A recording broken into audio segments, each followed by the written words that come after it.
And yes, this is the whimsical nature of Lupin sending such a letter with his own little style of friendliness, despite the fact that he is describing a fantastic robbery, to the extent that he gives the date that he will steal these things.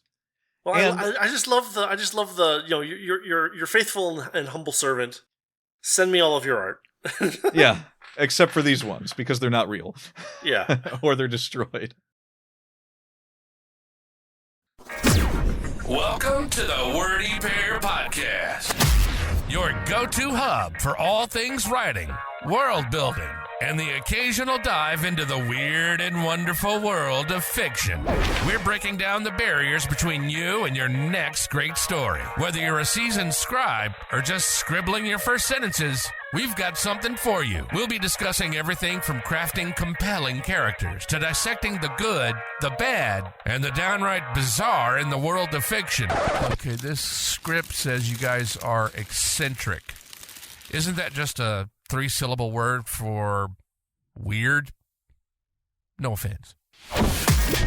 So, whether you're in need of inspiration, a good laugh, or just a couple of weirdos to keep you company on your writing journey, you're in the right place. Thanks for tuning in to the Wordy Pair Podcast.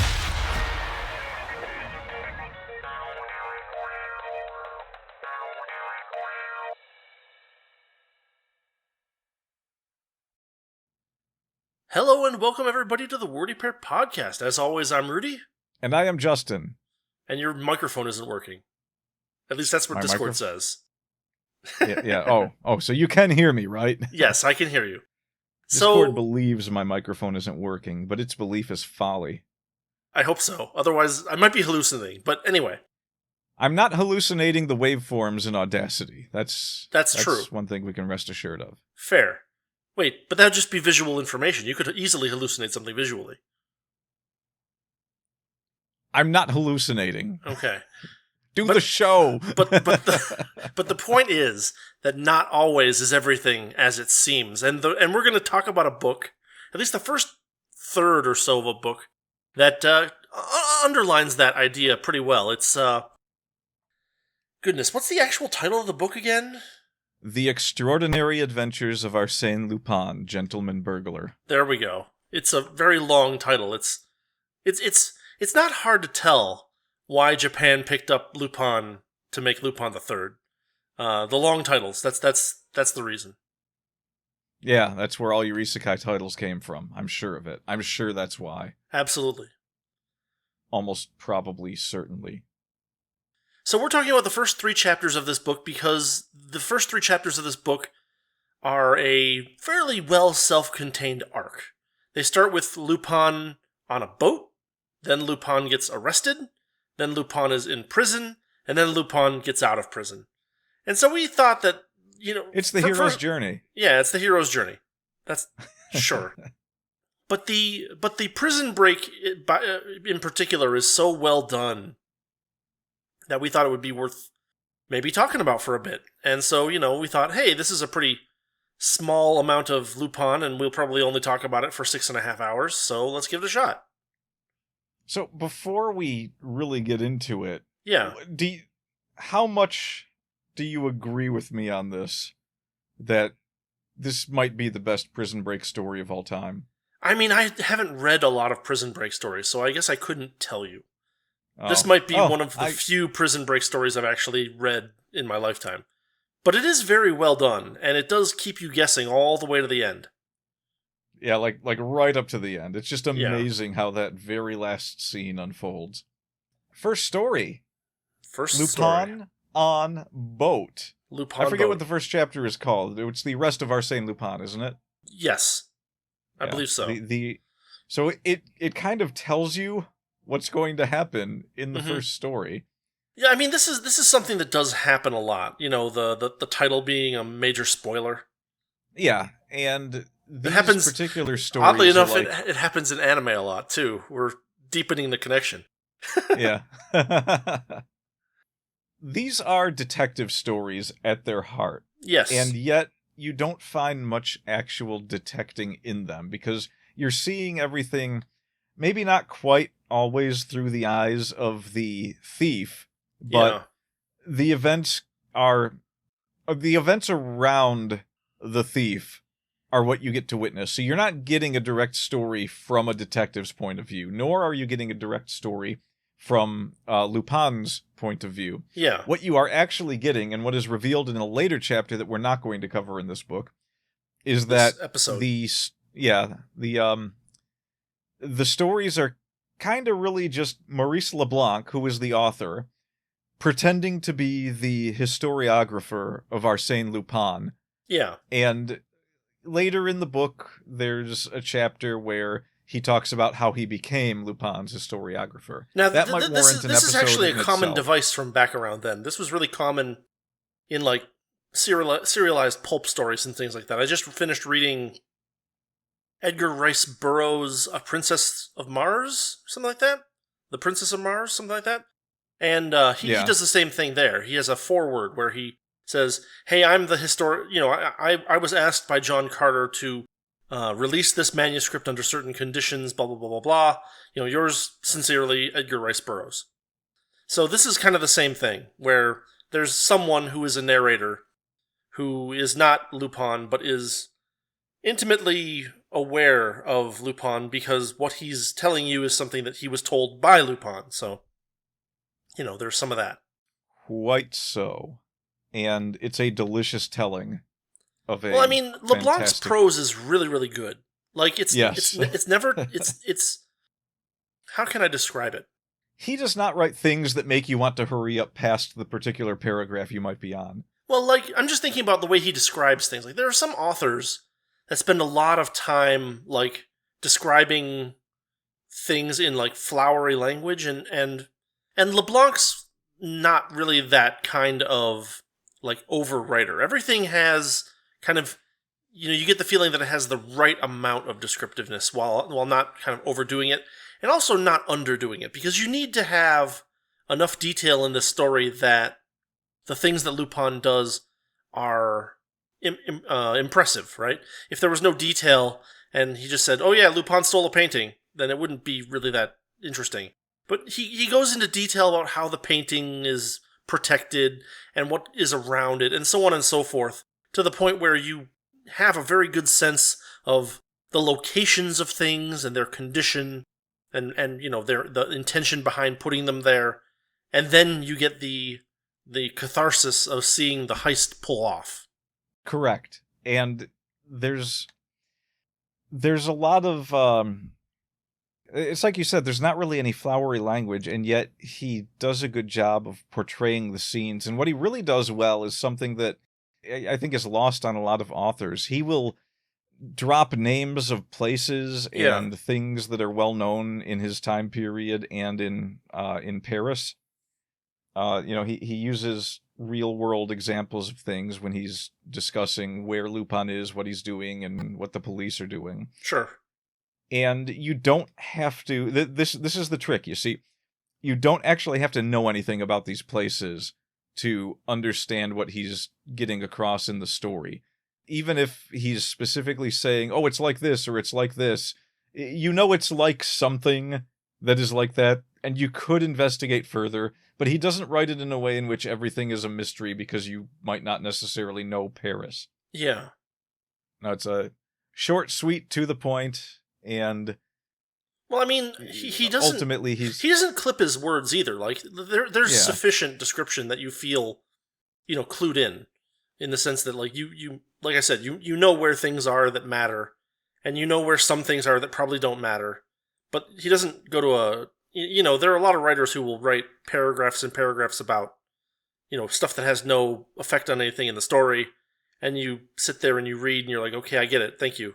Or there are people who, use like really long, complicated sentences to say really simple things. And to be fair, we're reading Maurice Leblanc translated into English from French, but either the translator either Leblanc did a good job of making things simple and entertaining to read, or the translator took it upon himself to make that effort, and I suspect the former, that Leblanc was a talented writer. Yeah, the books are fairly famous for a reason. Yeah. So you have this first story, right? Yeah. The story starts, and this is the way he tends to tell all of those stories. He will he will talk around the events of Arsène Lupin so that you get an idea of Lupin's character without ever even necessarily meeting him right away. Yeah. Now, in this particular story, that's half true. Yeah. But there are cases in other stories where you don't even necessarily see or get any real glimpse of Lupin. You sometimes get a direct glimpse. Sometimes the story is being told in third person. Mm-hmm. So from, just outside of Lupin's perspective. Yeah. And other times he never even appears in the story until like maybe the very end when it's like, this is how everything came together. This particular story is kind of like that, where you have a narrator in the first person who is telling his story about the adventure they have on a boat when all of a sudden after this trip from, I believe it was France to America. Yeah, that's right. The ship receives a telegram. This is the wireless transmitter days of, this book was written in like 1903. So, they're going across the ocean on, I'm guessing, a steamer or something. And they have radio communication that sends a message saying that Arsène Lupin is on this boat. And it gives a few clues such as he has blonde hair and is traveling, or he has blonde hair, he has a scar on his arm and is traveling Not a scar, under but the an name. injury. Yeah, he suffered an injury on his arm, some left arm, I believe. But he also is traveling under a pseudonym, but the message gets cut off with the letter R. Right. So everyone on the boat, through some kind of information leakage that goes uninvestigated, everyone on the boat basically learns that they are now in the company of the world-renowned thief Arsène Lupin. And this turns into a bit of a mystery where some of the guests try to solve the question of just who is Lupin. Right, with the intention of arresting him. Yes. And the narrator in this case creates a list, or has a list rather, because he's on good terms with the captain, of all of the passengers, and he slowly starts ticking them off, saying, okay, well, these are the people with blonde hair. These are the people whose names begin with R. Yeah. These are... Well, no, he's got they go through the list and say, well, these people aren't traveling alone, like this person has a family, yada, yada. Right. And I believe they narrowed it down to 13 people, but then they started crossing them off. Right. And ultimately, the person that came out of it was just this guy that was sitting at the table with him. And it so happened that it was someone who was competing for the affections of a woman named Nellie, Mm-hmm. who is referred to as Miss Nellie throughout the story. And the narrator was also, the narrator and this guy were competing for her affection. And it just so happened that it was this guy who turned out to be the obvious Lupin. And they ask him about this, and he says, well, based on all of this information, I would have to agree that I should be arrested. Of course, they check his arm. He shows his arm and shows that he does not, in fact, have the scar. But the narrator points out it's that an injury, not a scar. Right? It's important that it's a... it was a wound, yeah. Yeah, he's still injured, is what they learned off of the telegraph. Yes, so he doesn't have the wound, but the narrator, without telling anyone, points out to the reader that he did not actually show the correct arm. Right. So, you now have a situation in which everyone is really confused because now they've gone through the list of people and nobody could possibly be Lupin. But they all believe that he's still there, and it creates this heightened tension throughout the rest of the trip, which is described to us by the narrator throughout the rest of this story, wherein they have several minor encounters where it becomes obvious that Lupin is there, he's doing things, committing crimes, and also... There's some jewels that are stolen and things like that. Yeah, and he's also having a little bit of fun, which is one of the ways that Maurice LeBlanc tends to describe Lupin. He'll have him do something that's a little bit maybe playful or misleading, and it's it still frightens the passengers of the boat, but it gives them a glimpse into the character of Lupin, who is, I believe it was described as mixing business and pleasure in the way that he would thieve. For instance, he had stolen something from the captain and put it in someone else's room, making it obvious that, it was just him playing a trick. Yeah. But also, it becomes apparent that the person who is first suspected of being Lupin is not Lupin, because they find him trussed up with his wallet stolen. After he proclaims that he's going to pay 10,000 francs to whoever could help him catch Lupin. Right. So, of course, what does Lupin do? We don't get to see this, but again, they find him trussed up, and his wallet is stolen, and it's actually 20,000 francs in his wallet that Lupin steals, and he leaves a note. Yeah, he leaves a little note thanking him for something or other. But yeah, the way that you get to see Arsène Lupin commit these crimes in the background to the narration of another character on the boat lends a bit of charm to the story, so that instead of it just seeming like this brigand that is running around committing crimes, you're presented this character who has this whimsical nature and displays the peak of skill when it comes to manipulating and playing little sleight of hand tricks with everyone around. Well, it's worth noting that he does things a lot that are kind of, what would be the word for it, where he says, you get notes from Lupin that says, hey, I'm going to steal this but not this because I think this one that you have is fake, kind of thing. Yeah, so there's a lot of that too. There's a big playful element in, like, he's not stealing. He doesn't appear to be stealing just for the monetary value of it, because if that were the case, he would steal the fake that nobody realizes is a fake and sell it. But he seems to be stealing things for his own kind of personal pleasure, basically, which I guess turns him into some kind of like a. I mean, I guess it's not technically kleptomania if it's voluntary, but at the same time, it feels like it's almost compulsive. Because hypothetically, he could have just shut up and stuck on the boat for the time and not, and people would have been like, oh, they must have got the wrong boat or something like that, like that would have been a thing. But he doesn't do that. Once he's partly exposed, he decides to play along and kind of terrify everyone on the boat.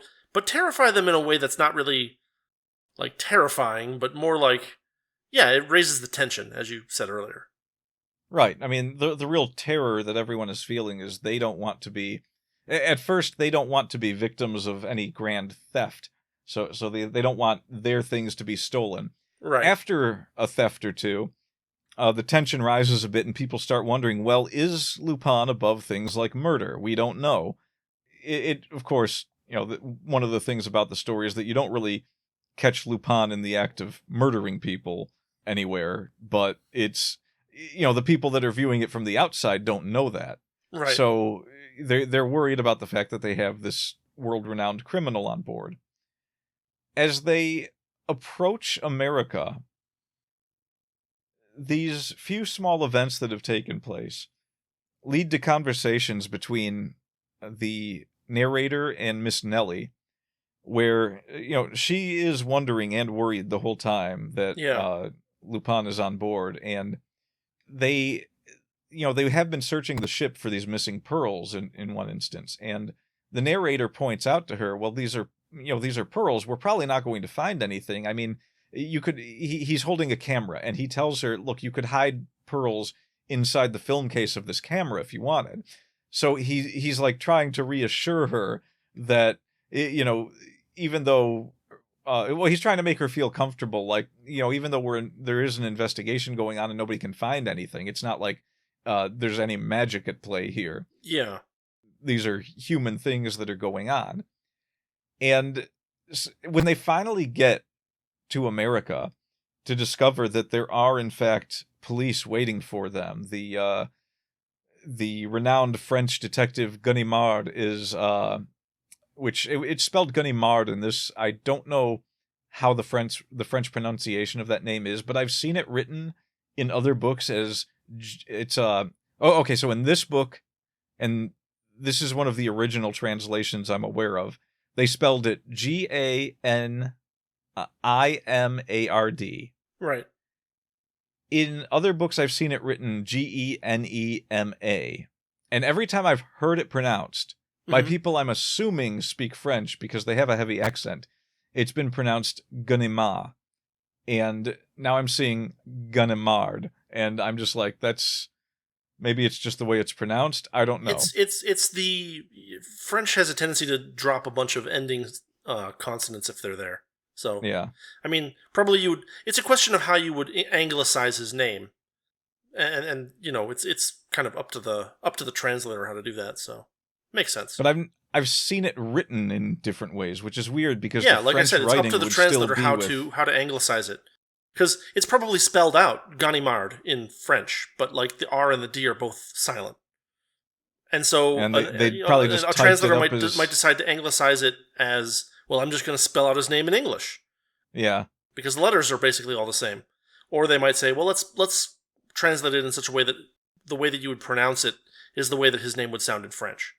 Yeah, that sounds like it would be the case. I just wanted to point that out because I've always heard it Ganimard, so it's the detective Ganimard is. And of course, it's even worse because French has the accent marks and English does not. So, right, who the hell knows? I mean, the French people know, but obviously I don't because I'm not French. They might know. I've never surrendered. Yeah, so Ganimard is presented as a rather not clever detective, but persistent detective. Yeah, so very persistent and very down to earth in a way. He's he doesn't entertain any strange theories. He just kind of is a very let's look at this problem, let's figure out a good, reasonable, matter-of-fact way to solve it, and we'll move on from there kind of thing. He's a very good character. Yeah, in a lot, he's a recurring character in the stories, and in a lot of the stories, there are a few stories where Lupin is kind of looking down on him and says, it's easy to pull the wool over Ganimard's eyes. But there's also a lot of stories where he talks about how much he respects Ganimard, and he also at times has chats with Ganimard, especially in the next chapter we'll talk about. While he's in prison, Ganimard comes to visit him to ask him about some things. And it's a very jovial meeting between the two. Not jovial, maybe, but very friendly. They're on sort of on good terms. Obviously, Ganimard is an officer of the law. Well, so one thing that LeBlanc writes in the story is that they spent a lot of time together on the steamer back to France, and so they kind of have a bit of an understanding between each other. Yeah. So Lupin will often say that even though he's not as clever as a Sherlock Holmes, he has other. I believe there is a story that describes him as having other qualities that make him a top-notch detective, such as his persistence and his down-to-earthness, like you mentioned, and the fact that he doesn't tend to give up easily. If nothing else, there's. Okay, so another thing we will have to talk about one day is there is a story where Arsène Lupin goes up essentially against Sherlock Holmes. Maurice LeBlanc rewrote the character's name as Holmlock Shears in the story. So at the end of this particular book, there is a Sherlock Holmes is too late or something chapter. So the way I heard this story is that LeBlanc wrote Sherlock Holmes into some of the early books. And then the estate of Sherlock Holmes, which is notoriously, or the estate of Arthur Conan Doyle himself, because they were contemporary. I guess it would have been Doyle himself, was very angry about this. And so, LeBlanc, being a playful sort, very much in the same kind of stripe as Lupin himself, decided to, okay, fine, I'll just replace the character with another identical character named Holmlock Shears. Yes, with a partner named Wilson. Yes. and it's just one of those things where it's like, I mean, sure, I won't use the name Sherlock Holmes, but it's not like I mean, you ought to be able to take a joke, Arthur, and Arthur can't take a joke. Pretty much. It's and not only that, but if someone had taken a character similar to something I had done, and written the amazing story that Maurice LeBlanc wrote when Sherlock Holmes and Arsène Lupin faced off, I would have loved that. I would not have complained. Sure. I mean, you got someone in another country using your character in a way that is. He's not nice to Sherlock Holmes in that sense. No, but he also does not treat him as though he's an idiot. There are times when he's showing Sherlock Holmes getting flustered over what Lupin is doing, but he does throughout the story say that the story kind of starts off with he references the story at the end of this book where he meets Sherlock Holmes for the first time. Yeah. Sherlock Holmes gets a letter, comes to France, and he's going to try and track down Arsène Lupin. And when they before they first meet, Lupin is talking to who is the stand-in for Maurice LeBlanc in the story. He's talking to his historiographer. And he says, "That man only looked at me for half a second, and yet I feel like he saw me for life. I feel like none of my disguises would work against that man." And he's boasting. He's like, this is going to be such a great contest. Arsène Lupin versus Holmlock Shears, yada yada. However, we're getting into a whole different book entirely. Right. But it is a fantastic story. It's a fun story. We'll probably talk about it relatively soon now that we brought it up.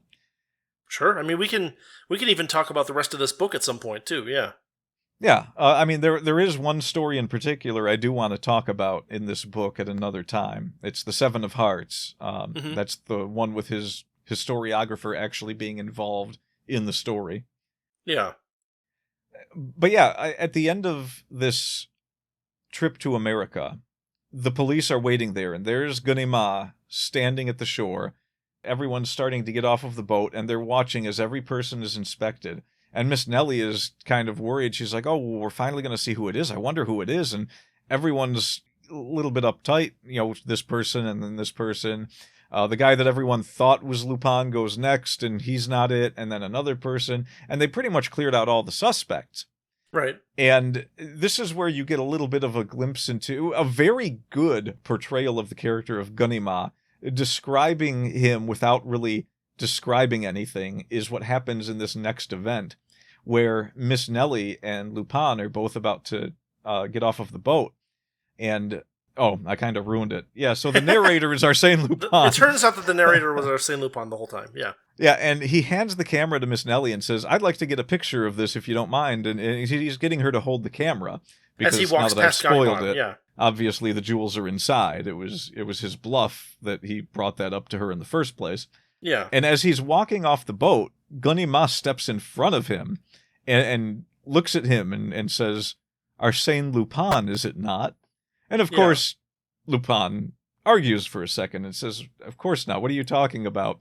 But this is Ganimard we're talking about. He has spent a long time chasing this thief, and it's almost it's almost presented as his obsession throughout a lot of the books, that he's always after Lupin, which is, I guess if we'll do another quick aside here, the Japanese anime Lupin III has a character named Zenigata, who is this detective that is utterly obsessed with catching Lupin. He'll drop everything he's doing if he gets wind of where Lupin is. It doesn't matter if he's on another case or what. He will go after Lupin. And he gets a lot of official approval to do so as well. It's a little silly, but it works pretty well. Yeah, he's presented as a little bit more incompetent in the cartoon. Ganimard in the books is very competent. He's just up against a far greater foe. Right. But he picks him out of the crowd, essentially.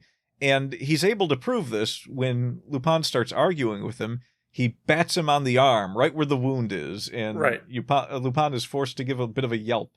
And this, of course, means the jig is up, and it's sort of like at this point you know where everything has sort of been this whole time. You can now place the characters, because it becomes very obvious that it would have been the narrator after all of this plays out.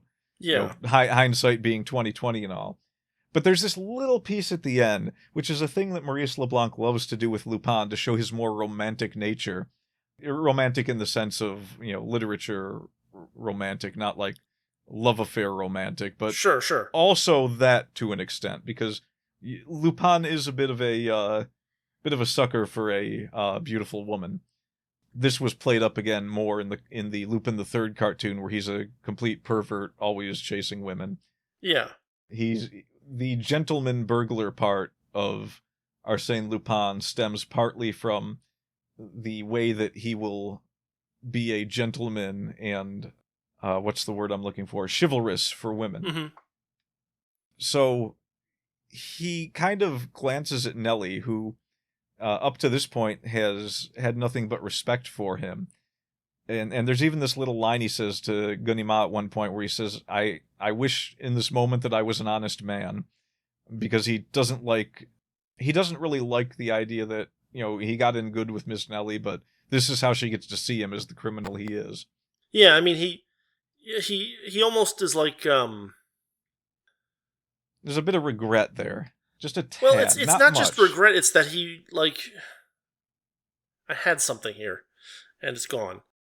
Well, like that which is gone, Miss Nellie has this camera in her hand, which has the proof of his crime on the boat, and she sort of just offhand dumps it in the water, pretending to fall, and continues on her way. She lets it fall in the water deliberately. Yeah, she deliberately drops it, and she... that's what I was going to say, is that Lupin says to Ganimard, hey, if there weren't circumstances here, you wouldn't have caught me. But unfortunately, I fell in love with this woman, and so, I couldn't just escape. He says that in the next chapter. That was in the theft. Chapter 2? Yeah. In this chapter, it kind of just it ends with him being arrested. Yeah. Miss Nellie drops the camera, walks away, and this kind of gives you another little glimpse at Lupin's character, that he made such an impression on Miss Nellie that she would do this for him for no reason. She has nothing to gain from this, and it kind of sort of makes her complicit in a crime, because she has now cost the owner of the pearls the value of those pearls. Yeah. Since we're not going to discuss it, I'm just going to bring it up, because there's not really too many of these stories that are interconnected past the first 3 in this book. I think there's like 13 or 11 total, something like that. Yeah. The last chapter, the one you brought up, the Sherlock Holmes one, mm-hmm. Miss Nellie makes a brief return in that chapter. Oh, I don't remember that. Okay, I'll have to check that out again. Yeah, so the very end of the first story, that's Miss Nellie takes off and Lupin is arrested. Bringing us to the second story, which I have forgotten the title of this one. I think it's just called Arsène Lupin in Prison. Yes, that's it. Arsène Lupin in Prison.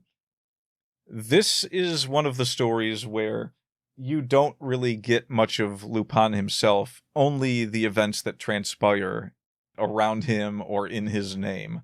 Yeah. It focuses much more on the character of Baron Cahorn or Baron Satan. Baron Satan, as they call him. But he's largely referred to as Baron Cahorn in the story.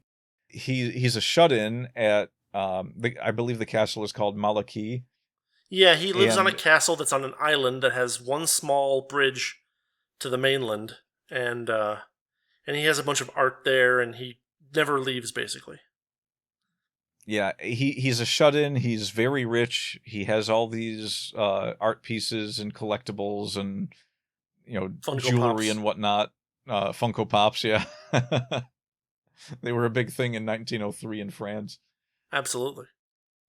This guy is kind of just, not really someone who people see about town too much. He doesn't people leave don't much like if him, he has to. Right? That's why he has the nickname of Baron Satan. He's a very shrewd man. He's shrewd, but also people just viscerally don't like him because he's so reclusive and so antisocial, right? Nobody's allowed to see any of the stuff that he has. It's not like he took these priceless paintings and put them in a hallway and called it a little museum, because he bought a whole giant freaking castle, right? And it's him and 3 servants that live in this castle by themselves, and he could really do something to let people see these pieces of history that he has happened to accumulate. But instead, he kind of just hoards them and doesn't let anyone near them. Doesn't let people come and photograph them or see them or anything. So he has this. Plus, I think it's implied that he kind of got to his riches in a slightly less than above the board way, and so he just nobody likes him basically. Yeah, in the case of the castle, there were a group of people that were forced to sell the property to him at a discounted rate because of hard times, essentially, which did not hit him as hard, obviously.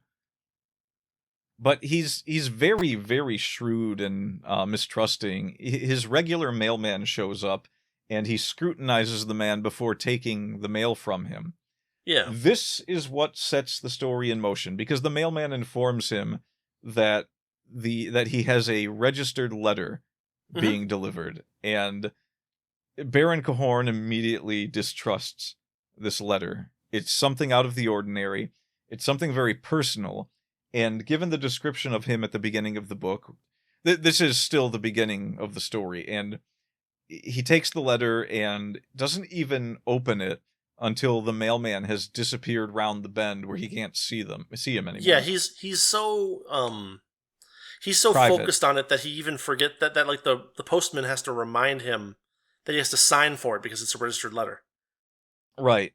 And when he does finally have his own little space where he isn't interrupted, and it's time for him to open the letter, he's pacing nervously back and forth before leaning against the rail of the bridge, and I'm actually going to open up that part of the story here. Mm-hmm. The letter from Arsène Lupin, it bears reading a letter from Arsène Lupin at least once. I agree with you. So we're gonna just scroll back to this story on my phone here. Yeah, and get these books anywhere you think you can. It's very old. It's practically it's all public domain at this point. Yeah. Yeah, so you can get them for free. I'll put a link to the book in the description for the video. Okay, I found it. All right, go for it. He looked at the signature, Arsène Lupin. Then he read, Monsieur le Baron, there is in the gallery in your castle a picture of Philip de Champagne of exquisite finish, which pleases me beyond measure. Your Rubens are also to my taste, as well as your smallest Watteau. In the salon to the right, I have noticed the Louis XIII cadence table, the tapestries of Bouvier, the Empire Girardin signed Jacob, and the Renaissance chest. In the salon to the left, all the cabinet full of jewels and miniatures. For the present, I will content myself with those articles that can be conveniently removed.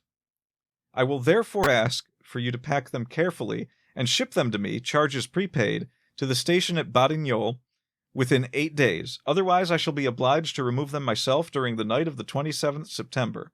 But under those circumstances, I shall not content myself with the articles above mentioned. Accept my apologies for any inconvenience I may have caused you, and believe me to be your humble servant, Arsène Lupin. P.S. Please do not send the largest Watteau. Although you paid 30,000 francs for it, it is only a copy, the original having been burned under the Directoire by Barris, I guess that is, during a night of debauchery. Consult the memoirs of Garot. I do not care for the Louis XV chatelaine, as I doubt its authenticity. And yes, this is the whimsical nature of Lupin, sending such a letter with his own little style of friendliness, despite the fact that he is describing a fantastic robbery, to the extent that he gives the date that he will steal these things.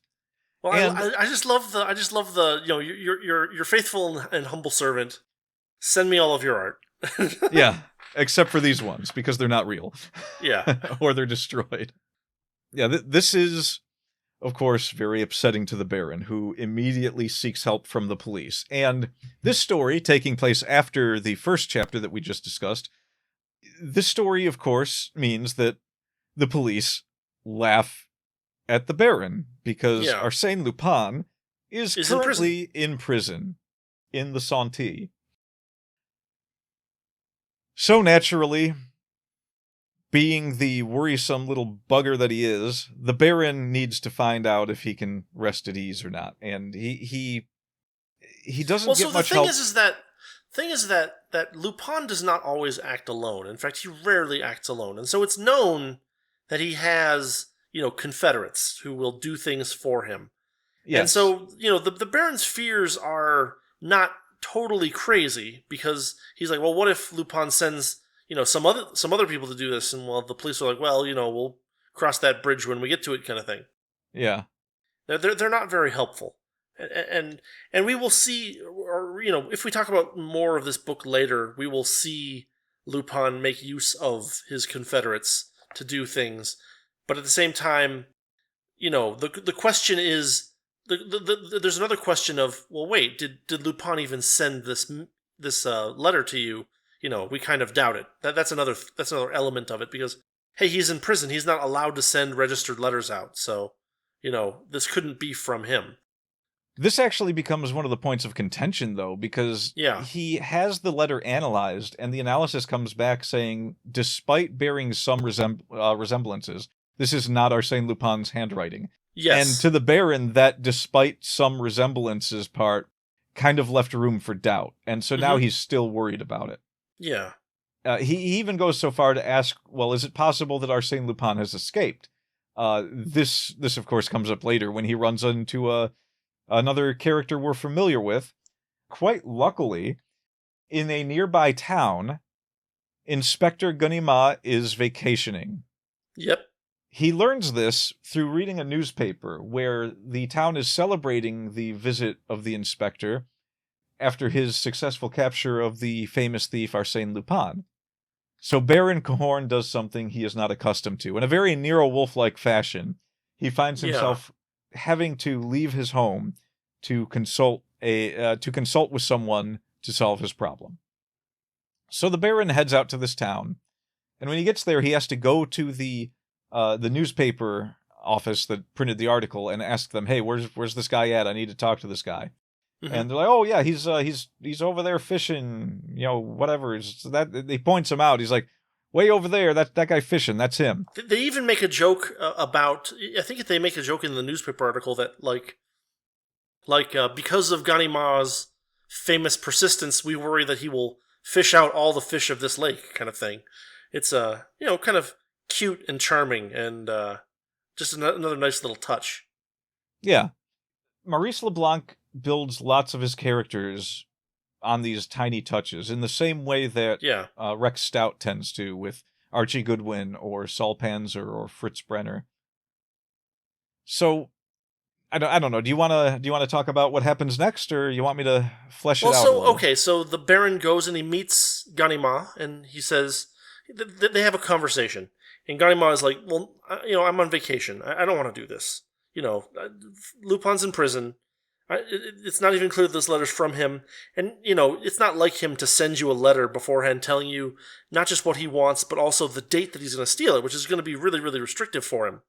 And so, they talk and talk and talk, and I think the Baron gets turned away for once, but then finally goes back and says, "Look, I'll pay you whatever you want. Can you just help make sure that this doesn't happen?" And for that's not quite it. You missed one tiny detail. Go for it. He does end up leaving somewhat reassured when Ganimard first turns him away. Ganimard is clearly not interested in. Oh, you're right. Coming to his castle, and he says, "Look, nobody's ever escaped there. I know he's there. I can send and check, but he's there. Yada yada." And the Baron leaves, feeling much better about it, until the day before the 27th, when he gets a letter that says the packages were not at Buttignolles, and to prepare them for the next night. So he rushes back to Ganimard, who is still on vacation fishing. Right. And this is where he has to persuade Ganimard that he really needs his help. Yeah, and this is where he basically offers Ganimard an absurd sum of like 4,000 francs or something like that to just spend the night at my castle and just keep everything protected for a night. Because he said it's the 27th, so if we just keep everything under wraps on the 27th, we should be fine. So Ganimard finally Ganimard finally kind of reluctantly accepts. Well, he reluctantly accepts because he's not really supposed to be working as a man on vacation. Right. It's a little bit out of the ordinary, and so this is where his reluctance comes from to begin with. But he does accept, and he tells the Baron not to mention that he's involved. He doesn't want it known that, he's doing this silly thing. Yeah. So, shall I continue? Well, so the night of the 27th approaches, and, Ganimard is there. He sees that everything is good. They do a careful examination of every possible entryway and exitway in the castle. They lock all the doors. They take all the servants and move them to a separate room far away and lock them in there and say, hey, stay here until morning. He has two Ganimard sends for 2 of his own men. Yeah, he sends for 2 of his men, and those 2 men are gonna stay in the room with the stuff and keep an eye on it. They're in the gallery. Yeah, they're in the gallery. And, the Baron is kind of like pulling his hair out because Ganimard is really like not taking this very seriously. He's like, yeah, my 2 guys will be fine. They're both good guys. I'm gonna go to sleep. You go to sleep too. We'll wake up in the morning and everything will be fine. And, then we don't have to talk about this again. And finally, Ganimard convinces the Baron to go to sleep. Ganimard also goes to sleep, and they wake up in the morning. After waking up in the morning, things get real. Yeah. To put it one way. So, nothing really happened during the night that they noticed. The Baron didn't really sleep that well that I can remember in that part of the story. I'm not even sure if he ever did go to sleep. He wakes Ganimard up at one point. Yeah. Because of a sound he heard, and it turned out just to be an automobile going by, and Ganimard's just like, just relax, dude. It's cool. Chill. Yeah. Which is how they talked in France in 1903. So, after a bit of rest, Ganimard gets up, stretches out, and they both go to the gallery. And the doors open, and Ganimard immediately sees that his men are asleep, and he is furious. But he's so angry initially that he doesn't notice what the Baron immediately notices. Mm-hmm. Which is that everything that Lupin said was going to be taken was taken. Exactly. And so Ganimard wakes the 2 of them up. It's very hard to wake them up. He's like, they might be hypnotized or drugged or something. And, they wake up finally, and he says, did you eat or drink anything? And one of them's like, I didn't. And the other one's like, I had a small bit of water from this carafe, and they pour some of the carafe out, and the water seems good. And so, like, there's this, what the hell happened is basically the question. Correct. What happened? And this is one of those things where you get used to Lupin doing things like this. So, hypothetically, there was probably something that drugged them in the water. But the evidence, of course, would have been removed because that's how Lupin rolls. Yeah. There is actually a story where someone leaves a crime scene in a hurry and calls the police, and they come back, and he's talking about what happened. And then they get inside, and, sure enough, there was a murder that took place, but the room that he had described as being disheveled was put back together perfectly neatly. Mm-hmm. And it's in the space of just a few moments, it was like 20 minutes or something while he was locked outside this gate and calling for the police. They go back in, and the room is put completely back together. It's just one of the things that makes Lupin's character that much more wondrous and superhuman. Yeah. Which is how Lupin wants himself to be seen, as we'll see in the next story. Right. But to cap this one off, you have Ganimard in the midst of this robbery. The Baron Cahorn is described as being as a man who is on the brink of suicide over his loss. And Ganimard, of course, has a reputation to think about. So when the Baron Cahorn says, I would gladly pay Lupin whatever he wanted to get all of this back, Ganimard jumps on it and says, I am kind of acquainted with him. If you'll stick to that and not mention anything about me, I think I can talk to him and see if maybe something can be worked out. I can get a message to him. Yeah. And the Baron is like, are you sure about this? And it's like, oh yeah, I mean, I don't have anything to boast of here. I don't want you just don't say anything and we've got a deal. Which is, it's a little bit weird, but whatever that Ganimard would do this. I mean, he's fairly consistent in being faithful to the law, with like one exception that we'll see in the next story. Yeah. But, you know, he's clearly like, oh, I screwed up here, and I guess I can help the Baron get his stuff back. And, in the mind of the reader, it's kind of like, well, maybe he's going to do something that will try and catch Lupin in the act and catch some of his confederates. But the story cuts away at this point. It talks a little bit about the investigation. The Baron immediately regrets reporting the incident because his house is turned over to the scientists, as Rex Stout might write in a Nero Wolfe novel, which is fun to keep bringing up. Then it goes back to the prison, and now we get our first glimpses of the actual Arsène Lupin physically in the story, where Ganimard is talking to, is it the Chief Dudouis, or no? Dudouis is it's one of the other people that he works with that's above Ganimard. He says, "Let me speak with Lupin. Maybe I can sort this out." And so Ganimard, who we have been presented with in this story, walks into Arsène Lupin's prison cell, sits down, and Lupin is overjoyed to see him. He says he's been waiting for a chance to meet his good friend Ganimard. And they have a discussion. Ganimard, of course, wants to know about the Baron Cahorn affair and what happened. And Arsène Lupin, without giving away too many of his secrets, decides that, well, since we're such good friends, I'll tell you whatever you really need to know here. And they commence to have this wonderful, wonderful bit of dialogue, which I feel like maybe, should I read some of that too, or should we just... Sure, go for it. All right. Oh, there's also these little pieces of mythos that you get about Lupin that are built up by other characters. Yeah. There's a point at which the Baron Cahorn is angry at Ganimard for not looking for clues after this robbery. And he goes, "Why so obstinate, Ganimard?" And he goes, "Because Arsène Lupin is the only man in France of sufficient caliber to invent and carry out a scheme of that magnitude." Oh, no, he's actually talking to the inspector at that part. Okay, so here we are with Arsène Lupin and Ganimard. Little bit of, at the beginning, "this is a real surprise, my dear Ganimard here."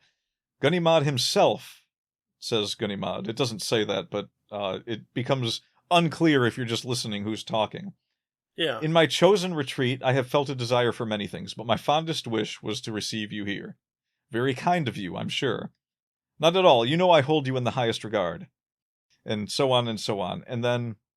Well, so there's a joke here, because he says, I hold you in the highest regard, and Ganimard replies, "I'm proud of it." And Lupin says, "I've always said, Ganimard is our best detective. He is almost, you see how candid I am, he is almost as clever as Sherlock Holmes. But I am sorry that I cannot offer you anything better than this hard stool, and no refreshments, not even a glass of beer. Of course you will excuse me, as I am here only temporarily." Yeah, there are several things that he says throughout this that make for the next chapter being quite entertaining. But yeah. I'm going to skip ahead. We don't need to read everything. There's a lot in here that is worth reading, so we won't give you everything, of course. You should definitely read this. Go read the book. It's good. Let's see. So he says. So first off, Lupin confesses. He says, Ganimard asks him, "Was this actually you?" And Lupin says, "Yes, it was me from A to Z." Yeah, the letter of warning, the telegram, all mine. I ought to have the receipts somewhere. And then Arsène Lupin opens a drawer and he furnishes some receipts and hands them to Ganimard. And Ganimard is like, "I thought you were closely guarded and searched, and I find that you read newspapers and collect postal receipts." To which Lupin says one of my favorite things in this story. He goes, "Bah, these people are stupid. They open the lining of my vest, they examine the soles of my shoes, they sound the walls of my cell, but they never imagined that Arsène Lupin would be foolish enough to choose such a simple hiding place." Yeah. And Ganimard is great in this part too, because he laughs and says, "What a droll fellow you are. Really, you bewilder me. But come now, tell me about the Cahorn affair." And that's where he he gets Lupin to start opening up, and Lupin says, "What do you think of my letter to the Baron?" "I think you were amusing yourself by playing to the gallery." "Ah, playing to the gallery. Come, Ganimard, I thought you knew me better. Do I, Arsène Lupin, ever waste my time on such puerilities? Would I have written that letter if I could have robbed the Baron without writing to him? I want you to understand that that letter was indispensable. It was the motor that set the whole machine in motion. Now, let us discuss together a scheme for the robbery of the Maliki Castle. Are you willing? Yes, proceed. Well, let us suppose a castle carefully closed and barricaded like that of the Baron Cahorn. Am I to abandon my scheme and renounce the treasures that I covet upon the pretext that the castle which holds them is inaccessible? Evidently not. Yes. Do you want to take Ganimard here? Yeah, I'll take Ganimard. All right. Should I make an assault upon the castle at the head of a band of adventurers as they did in ancient times? That would be foolish. Can I gain admittance by stealth or cunning? Impossible. Then there is only one way open to me. I must have the owner of the castle invite me to it. That is surely an original method. And how easy. Let us suppose that one day the owner receives a letter warning him that a notorious burglar known as Arsène Lupin is plotting to rob him. What will he do? Send a letter to the procurer, who will laugh at him because the said Arsène Lupin is actually in prison. Then, in his anxiety and fear, the simple man will ask the assistance of the first comer, will he not? Very likely. And if he happens to read, in a country newspaper, that a celebrated detective is spending his vacation in a neighboring town, he will seek that detective. Of course. But on the other hand, let us presume that, having foreseen that state of affairs, the said Arsène Lupin has requested one of his friends to visit Caudebec, make the acquaintance of the editor of the Réveil, a newspaper to which the Baron is a subscriber, and let said editor understand that such person is the celebrated detective. Then what will happen? The editor will announce in the Réveil that the presence in Caudebec of said detective. Exactly, and one of two things will happen. Either the fish, Cahorn, will not bite, and nothing will happen, or, what is more likely, he will run and greedily swallow the bait. Thus behold my Baron Cahorn imploring the assistance of one of my friends against me. Original, indeed. Of course, the pseudo-detective at first refuses to give any assistance. On top of that comes the telegram from Arsène Lupin. The frightened Baron rushes once more to my friend and offers him a definite sum of money for his services. My friend accepts, summons two members of our band who, during the night, whilst Cahorn is under the watchful eye of his protector, removes certain articles by way of the window and lowers them with ropes into a nice little launch chartered for the occasion. Simple, isn't it? Marvelous, marvelous. The boldness of the scheme and the ingenuity of all its details are beyond criticism. But who is the detective whose name and fame served as a magnet to attract the Baron and draw him into your net? There is only one name could do it. Only one. And that is? Arsène Lupin's personal enemy, the most illustrious Ganimard. I. Yourself, Ganimard. And really it is very funny. If you go there and the Baron decides to talk, you will find that it will be your duty to arrest yourself, just as you arrested me in America. Hein, the revenge is really amusing. I caused Ganimard to arrest Ganimard. And this completes the plot of Arsène Lupin committing a robbery while behind the bars of the Santé. Yes. A fantastic story. And it is very good, and the reveal at the end is handled exquisitely well. It really is. I mean, by the first time that you hear there's a famous detective, you kind of guess what happened. But yeah, when it ultimately hits the reveal, it's like, oh, he's good. That was really good. He got him. Jot him, as the kids say. Something like that. So this basically convinces Ganimard to kind of give up the case. Well, it's not exactly that makes him give up the case, because what Lupin reveals in a couple paragraphs after what we just read is that the Baron Cahorn has already received all of his stuff back and has paid one of Lupin's confederates for it. And therefore, if Ganimard were to go there now and try to investigate a crime, the Baron would likely turn him away because there's no crime really to investigate now. Right. And then this is when Lupin drops his little bombshell for the end of this chapter, where he says, when Ganimard says, "What?" exclaimed Ganimard. Your trial, your defense, the examination. The sentence before is important. Lupin says that a person must have some diversion to occupy his leisure hours, especially when he's in prison. And then Ganimard exclaims, "What?" Your trial, your defense, the examination, isn't that sufficient to occupy your mind? No, because I have decided not to be present at my trial. And Oh. Arsène Lupin repeated positively, "I shall not be present at my trial." Bold proclamation. And then the story really ends finally with Ganimard walking out of the cell with Arsène Lupin, and Arsène Lupin's like, "Oh, by the way, I think I took your watch." And Ganimard's like, "Oh yeah, that's my watch. Can I have it back?" And Lupin's like, "Yeah, it's fine. I have another one." Another one which he stole from the examining judge. Yes. And that brings us to Chapter 3, The Escape of Arsène Lupin. Boldly proclaimed in Chapter 2, freshly minted and played out in Chapter 3. Exactly. The greatest prison escape of all time, the most brilliant scheme, the psychological mastery of Arsène Lupin in prison. Arsène Lupin is in prison and is receiving messages from someone somewhere. Yeah. He is being taken out to his usual exercise, and every time he is removed, they examine his room from top to bottom. They are desperately trying to catch him in the act of something, in the hopes that they can either find more proof against him to bring to his trial, or stop him from committing more crimes while in prison, because I'm sure that one sat really well with them, or possibly even to catch some of his confederates. Upon examining his room one day, one of the guards comes rushing back and says, "I saw him putting something in his drawer. Check there." Which, it's surprising by now that he's gotten away with using the drawer this much, but, whatever. He did say they were stupid. Yeah, do you want to tackle some of it? Well, so inside... So the chapter starts with Lupin putting a cigar back into his drawer. And so they look in the drawer, and they discover the cigar, and they find a bunch of newspaper clippings. They find a tobacco box, a pipe, some paper, and 2 books. And, it's, there's a bunch of stuff there. And,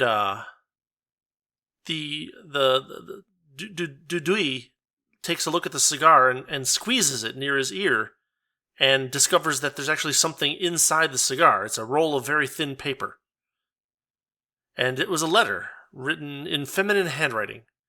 And it says, quote, "The basket has taken the place of the others. 8 out of 10 are ready. On pressing the outer foot, the plate goes downward from 12 to 16 every day. HP will wait, but where? Reply at once and rest easy. Your friend is watching over you." And this is kind of they start coming up with possible meanings for some of the code terms in this letter, and trying to figure out what exactly Lupin is planning. It appears that what he's planning to do is get out of one of the police vans at some point, and so they're going to kind of play along a little bit. Yes, the idea is that they're going to sort of let him escape using this scheme, but they're going to have enough people present that he won't be able to get very far, and right. It might help them capture some of his confederates. They are a little annoyed because Lupin will not talk in any direct terms about his crimes. He kind of brushes everything off, so they figure if they can get some of his confederates in this escape attempt, then they can get them to talk. And it should be... we should actually look at some of the things that he says to the judge when they're talking about... I'm just going to go ahead and bring some more stuff here. Okay. And as a matter of fact, Arsène Lupin had very little to say. For several months, Monsieur Jules Bouvier, the examining judge, had exerted himself in vain. The investigation had been reduced to a few uninteresting arguments between the judge and the advocate, Maître Danval, one of the leaders of the bar. From time to time, through courtesy, Arsène Lupin would speak. One day he said, "Yes, Monsieur le Judge, I quite agree with you. The robbery of the Crédit Lyonnais, the theft in the Rue de Babylon, I'm just going to say Babylon, the issue of the counterfeit banknotes, the burglaries at various chateaux, Armesnil, Gouret, Imblevain, Grossier, Malachy, all my work, Monsieur. I did it. Yeah. Isn't there a French word for brother that starts... Well, doesn't matter. Mon Yeah, mon frère. vieux. That's it, yeah. Yeah. I did it all. Then will you explain to me, and then Lupin interrupts the judge, it is useless. I confess everything in a lump, everything and even 10 times more that you know nothing about. And this is how he's treating his examination. Yeah. He doesn't give any real details of anything. He's just like, yes, of course I did it. I'm I Arsène did that, Lupin. and I did that, and I did that, and I did that, and I did stuff you're not even asking me about, so haha. Yeah. Perhaps you've heard of me. As we can see, we're going to get canceled by the French now because I can't speak a lick of French.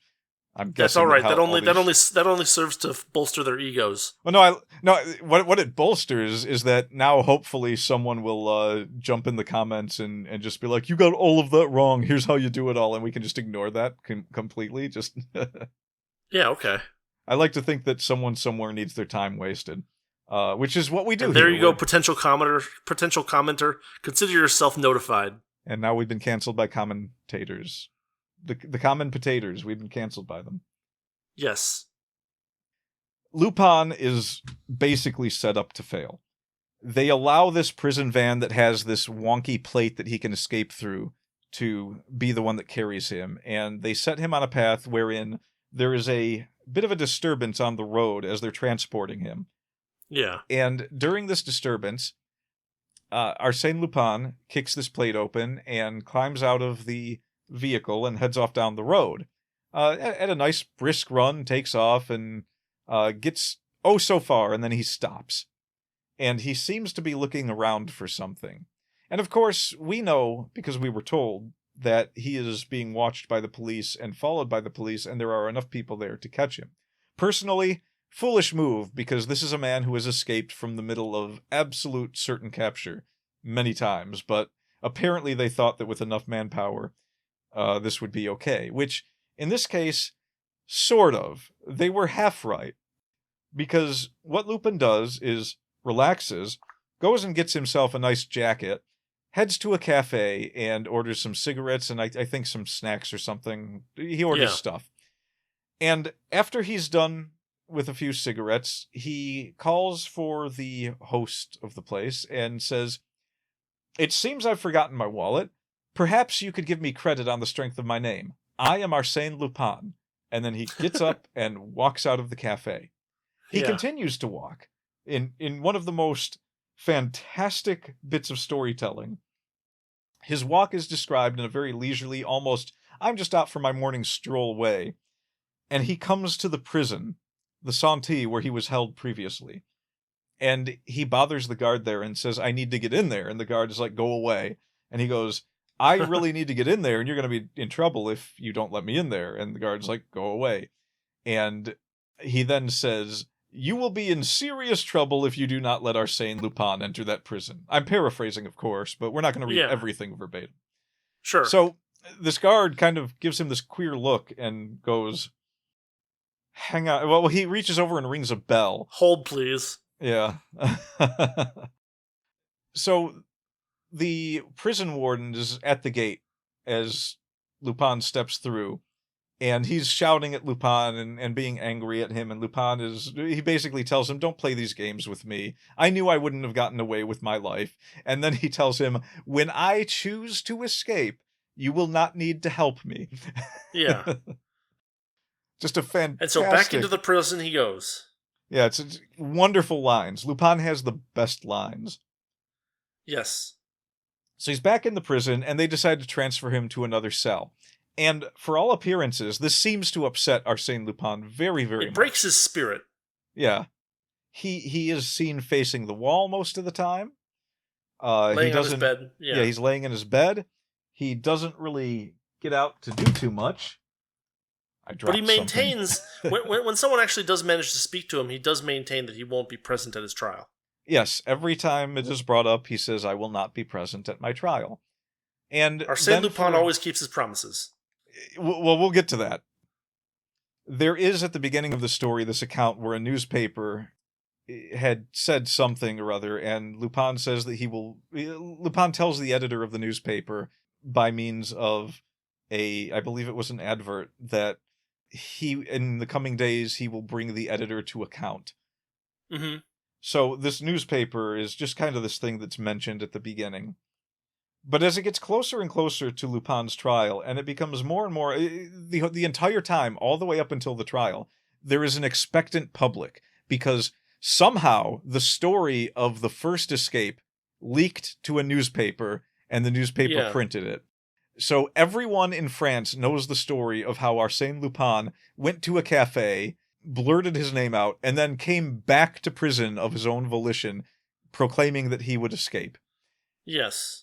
So everyone is wondering, when's this escape going to happen? They all believe it's going to happen. Nobody is doubting that at some point they're going to wake up and it's like, oh, he escaped from prison today. The gallery at his trial shows up with actors and actresses and all this other stuff. But before that happens, there is this incident that takes place at the newspaper that was briefly mentioned. A man walks into the newspaper. I believe he calls for the editor or someone at the desk. And he throws a card in the person's face and walks away. And the person picks up the card and it says, Arsène Lupin always keeps his promises. Yeah. We are at the trial. What do we want to say about the trial? Well, do you want to tackle a bit of it if I feel... Well, I mean, I'm kind of inclined to not spoil it. I know, because it's that good. It's so good. What can we say about it without spoiling it? That Lupin shows up very disheveled. Yes. And looking like he's kind of worn out. And the public is a little bit disappointed to see the hero that they've seen, well, the anti-hero, I guess, that they've seen propped up in these newspaper articles for so long, looking like he's in his bleakest moments. Yeah. There's, a lot of famous people decided to show up for this trial. The gallery is in full flare. At the very least, realizing that he has not yet escaped, people are at least expecting him to play some pranks on the judge. Yeah. Or at least look, fashionable. And oh man, this is difficult because we have Ganimard, who is eventually brought to the stand, but before that, you have this judge that lists off several things that Lupin is accused of, and I guess this is going to have to be another one of them things that I read off real quick. Well, okay, go ahead. Yeah, so the judge says, well, I guess this first. So the judge asks the name of the prisoner, and it says a thick, slow voice muttered, Baudru Désir. A murmur of surprise pervaded the courtroom, but the judge proceeded. Baudru Désir? Oh, a new alias. Well, as you have already assumed a dozen different names, and this one is no doubt as imaginary as the others, we'll adhere to the name of Arsène Lupin, which you are more generally known. And then it says the judge referred to his notes and continued. For despite the most diligent search, your past history remains unknown. Your case is unique in the annals of crime. We know not whom you are, whence you came, your birth and breeding, all is a mystery to us. 3 years ago you appeared in our midst as Arsène Lupin, presenting to us a strange combination of intelligence and perversion, immorality and generosity. Our knowledge of your life prior to that date is vague and problematical. It may be that the man called Rostat, who 8 years ago worked with Dixon, the prestidigitator, was none other than Arsène Lupin. It is probable that the Russian student who 6 years ago attended the laboratory of Dr. Altier at the St. Louis Hospital, and who often astonished the doctor by the ingenuity of his hypotheses on subjects of bacteriology and the boldness of his experiments in diseases of the skin, was none other than Arsène Lupin. It is probable also that Arsène Lupin was the professor who introduced the Japanese art of jiu-jitsu to the Parisian public. We have some reason to believe that Arsène Lupin was the bicyclist who won the Grand Prix de l'Exposition, received his 10,000 francs, and was never heard of again. Arsène Lupin may have been also the person who saved so many lives through the little dormer window at the Charity Bazaar, and at the same time picked their pockets. The judge paused for a moment, then continued. Such is the epoch which seems to have been utilized by you in a thorough preparation for the warfare you have since waged against society, a methodical apprenticeship in which you developed your strength, energy, and skill to the highest point possible. Do you acknowledge the accuracy of these facts? And, of course, Lupin is described really really strangely here. It says, during the discourse, the prisoner had stood balancing himself, first on one foot, then on the other, with shoulders stooped and arms inert. Under the strongest light, one could observe his extreme thinness, his hollow cheeks, his projecting cheekbones, his earthen-colored face dotted with small red spots, and framed in a rough, straggling beard. Prison life had caused him to age and wither. He had lost the youthful face and elegant figure that we had seen portrayed so often in the newspapers. So, the prisoner maintains, through only saying his name over and over again, that he is this Baudru Désiré character. And so there's a little bit of, hubbub in the court, and they decide, okay, well, if we need somebody to actually identify someone as Lupin, who's the person that we call? Obviously, we call Detective Ganimard. Well, almost. That's not quite how it happens. They are not looking to identify Lupin. They believe this is Lupin, and we're kind of sort of giving some away here. Have we given enough away in that statement that we should just say what happens? I mean, we haven't really given that much away. The point is that there's this guy, and he's claiming to not be Lupin, and they think he's Lupin, but, he's so different from what they believe Lupin to be that they decide to call in an expert and say, hey, well, they call in Ganimard just to have him up there to give his accounts of things, and Ganimard is the one who first raises that real suspicion. Yeah.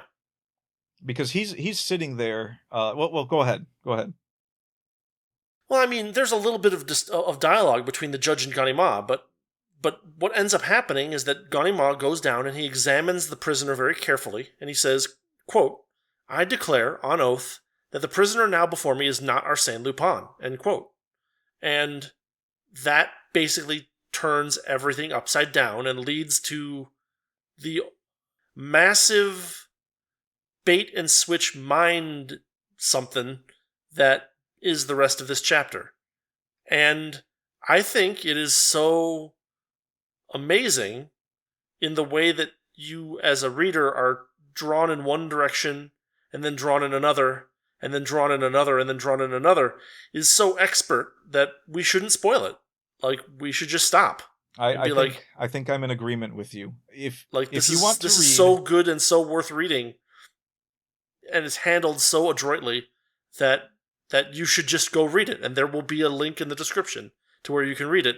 And it's short. We're on page... The part that we're talking about now is on page 85, and this chapter goes on to page 100. And they're not even long they're not even long pages. So, this is totally something that you can sit down for 5 minutes and see how the whole story ends.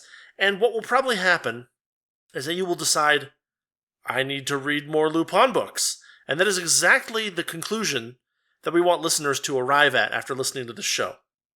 Yeah, these are some of the greatest stories ever written, in my opinion, especially for the detective genre. There are even actual detective stories. I mean, you get a mystery with Lupin, and usually there's someone trying to figure out what's going on, and then you get at the end the explanations that are satisfying for the story. But you also get these stories that are fun once in a while, where Lupin himself is playing detective and trying to solve something strange that is going on. Yeah. The more Maurice Leblanc wrote him, the more often he was portraying him as a bit of a hero as well as a bit of a brigand. Well, he's a gentleman, so yeah, he has a very let's say he has a very